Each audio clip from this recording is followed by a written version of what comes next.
They handed out presents to every single kid around the tree. Colorful boxes with bows, names written in shiny marker.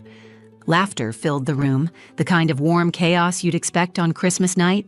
Except there was one child sitting quietly, empty-handed. My daughter, Lena. She didn't cry.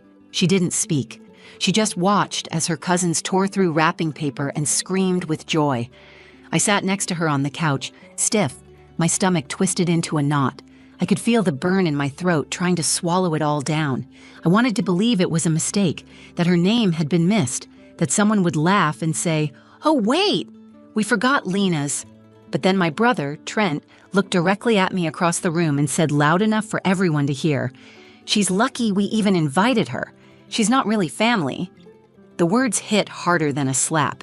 And worse, he was smirking, like it was a joke, like humiliating a child, my child, in front of the entire family was somehow funny. I turned to my mother, Evelyn, who was refilling her wine glass, not even looking at me. She gave a short laugh and said, just like her mother, always begging. My jaw clenched. I looked around the room. Not one person stood up for us. Not one. My daughter looked up at me. Her eyes didn't ask for anything. Not explanation, not defense. She didn't need me to explain why her uncle just said she wasn't family. She already understood, and I hated that. I hated that in 9 short years, my daughter had already learned what it felt like to be othered, to be tolerated instead of welcomed, to be ignored instead of loved. I didn't speak. I didn't get up. I froze. Lena, though, she moved. She stood up from the couch, walked quietly over to the tree, and knelt down. Everyone stopped talking. I could feel my heart pounding against my ribs as I watched her small hands reach behind the trunk. She pulled out a small box, wrapped in reused blue tissue paper and taped at the corners. A handmade tag dangled off it, the ink slightly smudged. To Uncle Trent. My breath caught. I hadn't brought that. I didn't know she had. She turned around, walked calmly to where Trent was sitting, and held out the box. He raised an eyebrow. "What's this?" She answered with a soft voice, "I brought a present, too. For you." The entire room fell into an unnatural silence. The kind where everyone knows they just witnessed something they weren't supposed to. Not because it was wrong, but because it was real, raw, uncomfortable in the way truth often is. Trent took the box. He opened it. And the moment he looked inside, his expression changed completely. He didn't say a word. And for the first time that night, he was the one who had nothing to say. Christmas has always been complicated for me. As a child, it was magical, full of laughter, joy, and the promise of being loved no matter what. But that changed as I got older, especially after the divorce. Suddenly, holidays felt more like a battleground than a celebration. I'm Ava. I'm a single mom, and for the past 5 years, it's been just me and my daughter, Lena. It wasn't always easy. There were days when the bills piled up higher than I could manage, and nights when the silence of the house felt too loud. But I had Lena, and she was everything I needed. Her laugh, her smile, her excitement for life. It kept me going when things were tough. Every year, I tried to make Christmas special. We didn't have the big, luxurious celebrations that some families did, but we had each other, and that was enough. I taught her that Christmas wasn't just about presents or decorations. It was about love, connection, and the simple joy of being together. But this year was different. This year, I agreed to go to my mom's house for Christmas dinner. My mom, Evelyn, is complicated. She's the kind of woman who speaks her mind, but always with a sharp edge. She's the kind of mother who demands perfection. From everyone, especially me. Since my divorce, she'd made it clear that I wasn't quite good enough in her eyes, not the way I used to be when I was married. The way she looked at me like I had failed somehow always stung. Trent, my older brother, was another story. He was successful, had a beautiful wife, Caroline, and 2 perfect kids. To them, I was the black sheep, the one who hadn't figured it out. Every time I walked into a room, I could feel their eyes on me, sizing me up, judging me. They didn't understand what it was like to be a single mother, to juggle everything alone. They didn't see the late nights I spent working on my side business just to keep food on the table for Lena. I didn't want to go to Christmas dinner. I'd made up my mind to skip it. But then Lena started talking about seeing her cousins, about how much she missed them, about how excited she was to be a part of the family again. She didn't even know the tension that hung thick in the air every time we walked into that house. She just wanted to be surrounded by the people she thought were family, so I went, for her. The house was everything I remembered. Too grand, too pristine, too full of expectations. The tree was decorated in gold and silver, its lights twinkling like something out of a movie. The dining room table was set for more than 20 people, plates shining, silverware polished, and glasses filled with a type of wine none of us could afford. I didn't belong there. I hadn't in years. I walked in, feeling the old familiar knot in my stomach. I smiled at my mother, tried to make small talk with Trent, but the tension was unbearable. I could already tell this was going to be one of those holidays, the kind where you just hold your breath and get through it, hoping for a miracle that never comes. Lena, on the other hand, was completely at ease. She was always like that, a natural light in any room. She wasn't concerned with the undercurrents of judgment that I felt so keenly. She was just happy to be there, surrounded by family, even if they didn't always make her feel welcome. As the evening wore on, I kept stealing glances at my daughter.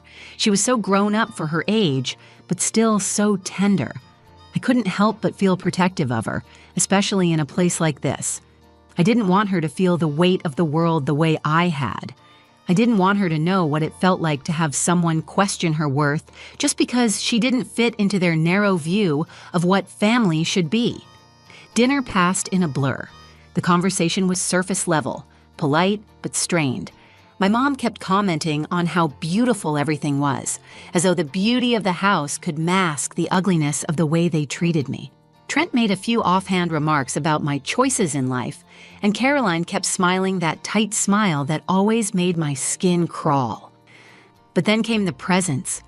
Every child except Lena got something. They were handed out like rewards for good behavior. My niece got a shiny new tablet. My nephew received a brand new bike. Everyone else was opening boxes with excitement, with joy, with the unmistakable feeling of being included, being loved. And Lena? She just sat there, quietly, her eyes bright with anticipation, but she didn't say a word. She knew somehow that she wasn't a part of their world. Not truly. I watched as she waited, hoping for something, anything to come her way. But it didn't. And in that moment, I knew that no matter how hard I tried to make things right, no matter how much love I poured into our little family, we'd never be enough for them. And that hurt more than I could have ever prepared for. Lena sat perfectly still. Her little hands were folded in her lap, her back straight, her face calm. But I could see the way her eyes followed every gift that passed from one adult to a laughing child. She didn't say anything, and neither did I. That silence between us was screaming. One by one, Trent called out names with exaggerated cheer. To Maddie, from Aunt Caroline and me. To Ethan, from Nana Evelyn. Bright paper flew through the air. Ribbons were tossed aside. The room echoed with excitement. Someone turned up the Christmas music, and it made everything feel more cruel. Underneath all the glitter and fake cheer was something colder, sharper. I waited. I kept telling myself that maybe Lena's gift had just slipped under the tree skirt.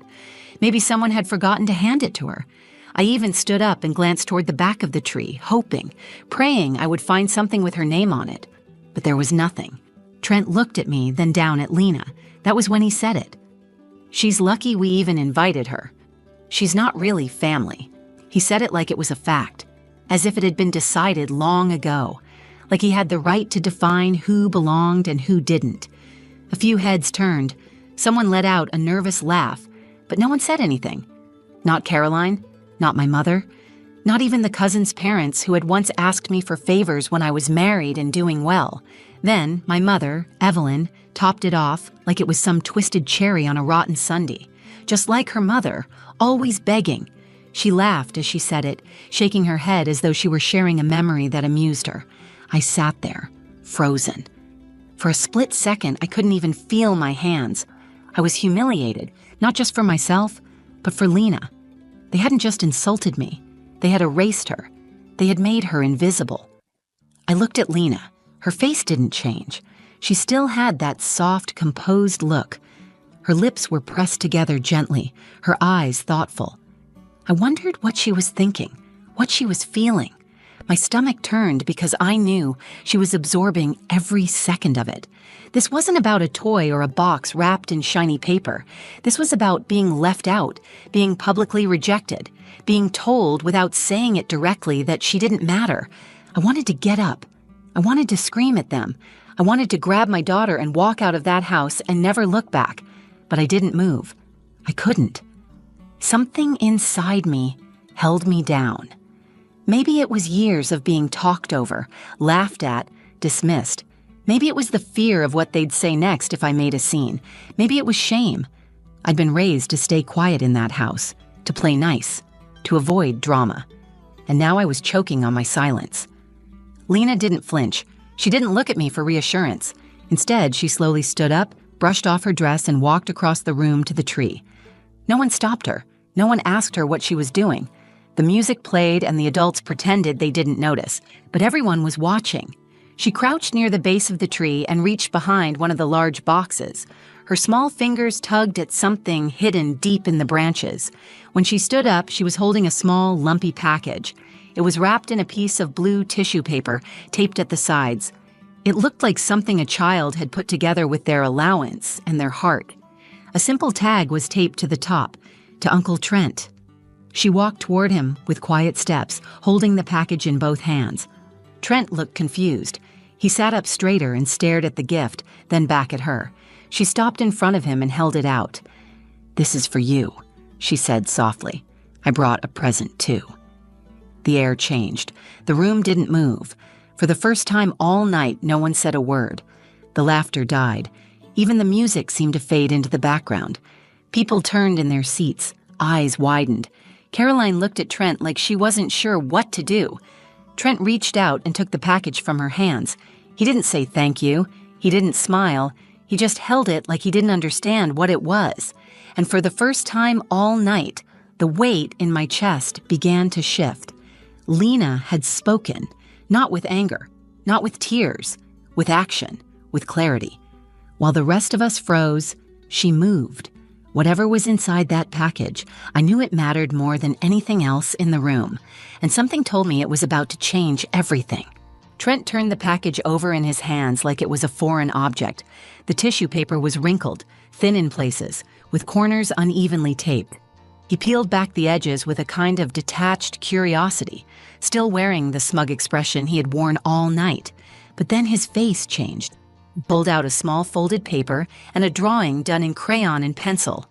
It was bright and careful, the kind of picture only a child would make with that much honesty. Everyone in the family was sitting at the Christmas table, drawn with big smiling faces, red and green details surrounding them. My mom's curly hair was a scribbly halo. Caroline's necklace had been drawn with gold dots. Even the dog had made it into the corner of the page. But what made Trent freeze was the figure at the far edge of the drawing. Him, alone, separate, sitting in a chair that was just barely touching the frame of the scene. There was no smile on his face, no color on his shirt, just a gray outline. On the back of the drawing, Lena had written a message in simple, uneven handwriting. "It hurts to be left out. Maybe now you understand." He didn't speak. He didn't even blink. The silence stretched so long that my mother asked, "What is it?" from across the room, her tone sharp and annoyed. Trent didn't respond. He just kept looking at the picture. Lena stood still in front of him. She didn't flinch or step back. Her hands were by her sides. She looked calm, not angry or afraid. She didn't look like a child who had just been insulted by the people who were supposed to protect her. She looked like someone who had decided to tell the truth, whether or not it was welcome. Caroline leaned in and read the note over Trent's shoulder. I watched her eyes shift, her lips pressed together tightly. She didn't say anything either. Everyone else in the room waited, unsure of what to do. The atmosphere had cracked. The warmth that had been artificially layered into the evening, the decorations, the music, the carefully set table, had all been peeled back. What was left was raw. That's when I stood up. I didn't plan it. My body just moved. For the first time that night, I felt taller than I had in years. I looked at my brother, then at my mother, then at every person in that room who had sat in silence as my daughter was dismissed, like she didn't matter. "You've spent years making me feel like I'm not enough," I said. "You ignored me when I asked for help. You turned your back when I needed family, but I stayed quiet because I didn't want to fight. I thought keeping the peace was more important than standing up for myself." I paused and looked at Lena, who was still standing beside Trent. "But I won't stay quiet while you do it to her. Not my daughter. Not ever." I crossed the room and took Lena's hand. She looked up at me, and I could see it in her eyes. Relief, but more than that. Trust. She had given them a chance to be better, and when they failed, she hadn't let it break her. "I'm proud of you," I whispered to her as we turned toward the door. "Where are you going?" my mother snapped from her seat. "Home," I said. "Someplace we belong." As we walked away, I heard a few hushed voices, the kind of quiet panic that spreads when the truth has just hit too hard and too fast. I didn't look back. When we got to the front door, one of the younger cousins, Maddie, about Lena's age, came running after us. She reached out and slipped something into Lena's hand. It was a silver bracelet she had just unwrapped, still sparkling with a tiny snowflake charm. "This is for you," she said softly. "You should have had a present, too." Lena smiled, nodded, and squeezed her hand. We stepped out into the cold. The air felt crisp and alive, not heavy like it had inside. As we walked down the driveway, Lena held the bracelet tightly and looked up at me. "I didn't want to hurt Uncle Trent," she said. "I just wanted him to see." I looked at her, holding back tears. "He saw," I said, "and so did everyone else." We got in the car. I started the engine. The radio played a soft version of Silent Night, and for once, that silence felt like peace, not punishment. We didn't talk much on the drive home. The city was quiet, dusted with snow, and the holiday lights on the houses we passed glowed softly in the dark. Lena leaned against the window, watching the world go by with her bracelet still clasped in her hand. I glanced over at her, a lump in my throat that I hadn't been able to swallow since we walked out of that house. My daughter had stood in front of a room full of adults and told the truth in a way most of them never could. She wasn't looking for attention.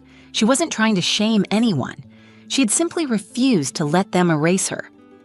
That night, after we got home and Lena was tucked into bed, I sat in the kitchen with a mug of tea that had gone cold in my hands. I thought about everything that had happened, the years of silence I'd endured, the way my mother had dismissed me, the smirk on Trent's face when he made his cruel remark, and the way he froze when he opened her gift. I thought about the picture again. That moment when everyone saw what Lena had drawn, how clear and cutting it had been. She hadn't yelled. She hadn't argued. She had created something honest, something undeniable. And it had landed like a hammer in that perfectly polished living room. The next morning, my phone rang. I almost didn't answer when I saw Trent's name. But something told me to pick up. He didn't start with hello. "I was out of line," he said. "I didn't think she'd even notice. She's a kid." I didn't say anything. I waited. He cleared his throat. But she did notice, and so did everyone else. "I opened her gift again last night after you left." Caroline cried. I just sat there staring at it. I couldn't stop thinking about how she drew me outside the family. "You were," I said. "You put yourself there." He went quiet. "I didn't mean what I said about her not being family," he added. "I was just being, I don't know, stupid. Mean, you were being honest," I said. "That's what hurts." He sighed. "I don't want her to remember me like that." "You don't get to choose what she remembers," I said. "You only get to choose what you do now." There was a long pause before he spoke again. "I want to make it right. For her, not for me. Can I come by today? Just me." I didn't answer right away. I thought about how easy it would be to say no, to protect her from any more disappointment. But I also thought about what Lena had said in the car the night before. I just wanted him to see. If she was brave enough to show him, I could be brave enough to let him respond. "You can come by," I said. "But if she doesn't want to talk to you, you'll respect that." He agreed. A few hours later, he showed up at our apartment with a small gift bag in his hands. Nothing flashy, just a plain brown paper bag with a blue ribbon tied around the handle. Lena was on the couch reading when I opened the door. Trent stepped in, glanced at me, then knelt in front of her. "I'm sorry," he said. "I was wrong. That picture you gave me. It made me realize what kind of man I was becoming. And I don't want to be that. You gave me something important. I didn't deserve it, but I'm grateful you did." He handed her the bag. Inside was a simple sketch pad and a fresh box of colored pencils. Not expensive, but thoughtful. At the bottom was a note he'd written in block letters. "Thank you for showing me what family really means." Lena looked up at him, her expression unreadable at first. Then she smiled. "Now you're back in the picture," she said. He let out a breath that sounded more like a release than relief. Before he left, he turned to me. "Still have a lot to fix," he said, "but I'm starting with her." That night, I framed the drawing she gave him. I wanted her to see it every day, not as a reminder of being left out, but as proof of her strength. She didn't fight back with anger or spite. She held up a mirror and they finally saw themselves. And in that moment, my daughter didn't just find her voice. She helped someone else find their heart. Later that week, I caught Lena sitting at the kitchen table, coloring in her new sketch pad. She had drawn another family scene. This time, everyone was sitting together. There was laughter in the faces, warmth in the colors. And this time, Uncle Trent was right in the middle, smiling, with Lena standing beside him. I asked her about it, curious how she felt after everything. She looked up at me and said, "Sometimes people just don't know how to be kind until you show them what unkindness looks like." It stunned me. Not just the words, but the way she said them. With calm, with peace. She didn't carry bitterness. She had every reason to, but she had chosen something stronger. That moment stayed with me. I had spent so many years trying to earn approval from people who measured love in conditions, who thought worth was based on titles, money, marriage, or staying silent to keep the peace.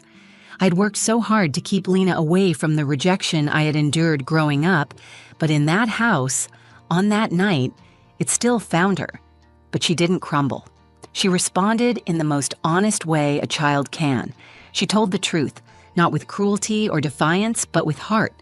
She made them see what they didn't want to admit, and instead of shrinking in the face of rejection, she stood taller. The truth is, I didn't protect her that night. I froze.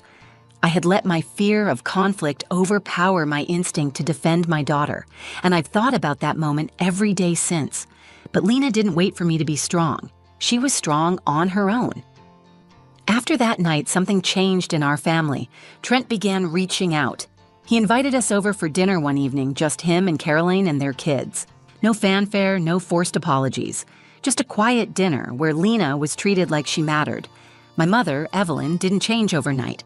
I didn't expect her to, but she did call me the week after and said, "That little girl of yours is something special." It wasn't a full apology, but it was the closest thing to softness I had heard in her voice in years. I stopped chasing their acceptance. I stopped editing myself to fit into the version of family they had built. Instead, I focused on the one I was building. With honesty, with love, with boundaries that didn't bend just to make others comfortable. That Christmas taught me something I hadn't realized I needed to learn. Silence doesn't protect anyone. It only delays the damage. And children are always listening. They are watching how we respond when the people around us show their true colors. They are learning whether to speak or to shrink, whether to trust the truth or hide from it. Lena taught me to stop hiding. She reminded me that strength doesn't always show up in big speeches or angry confrontations. Sometimes it shows up in a crumpled piece of tissue paper and a drawing done in crayon. Sometimes it walks across a room full of people and hands someone the truth, wrapped with care. We still don't go to every family gathering. Some wounds need more than time. They need consistency. But Lena knows where she stands now, and so do I. That year, we created our own tradition. On Christmas night, we sat by our little tree, wrapped in a shared blanket, and exchanged one handmade gift each. Nothing fancy, just something from the heart. I gave her a charm for her bracelet that said brave. She gave me a small painting of the two of us in front of a tiny house with glowing windows.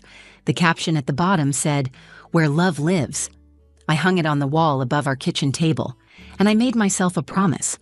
I will never again stay silent while someone tries to dim my daughter's light. And I will never again believe that love has to be earned by suffering in silence. Family isn't just who shares your blood, it's who protects your heart. And thanks to Lena, I remembered how to protect mine. If this story meant something to you, if you've ever felt like an outsider at your own family's table, or watched your child face something no child should have to, I hope Lena's courage reminded you that silence isn't strength. Speaking up, even gently, can change everything. Sometimes the smallest voice in the room carries the biggest truth. If this story moved you, please like the video, share it with someone who needs to hear it, and leave a comment below. I read everyone, and your stories matter too. And if you want more real, raw stories about family, motherhood, and finding your voice, subscribe to the channel. We're building a space where honesty has a home. Thanks for watching. I'll see you in the next one.